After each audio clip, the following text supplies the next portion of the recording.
বাড়ি কাছে, উনি কি করে, আজান হয়েছে, আজান তো হয়েছে, একটু পরেই যাই, কাছেই তো, কথা ঠিক না, একটু পরেই যাই, সময় আছে, একটু পরে যাই, এই একটু পরে কথা কয়ে এই অমুক এক কাজ বাজে করছে, এই গরু ছুটে গেছে, এই বইয়ের ওই সমস্যা হয়েছে, এই নাতি এটা করছে, এই যে গোসল করি, গোসল করে আপনি মসজিদে এসে দেখেন ইনশাল্লাহ নামাজ শেষ।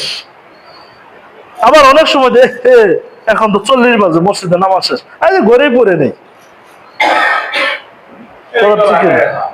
হ্যাঁ, এই যে অজুহাত, আপনি অজুহাত কাকে দিচ্ছেন একটু চিন্তা করেন। আমাকে দিচ্ছেন না, আপনি অজুহাত আল্লাহকে দিচ্ছেন।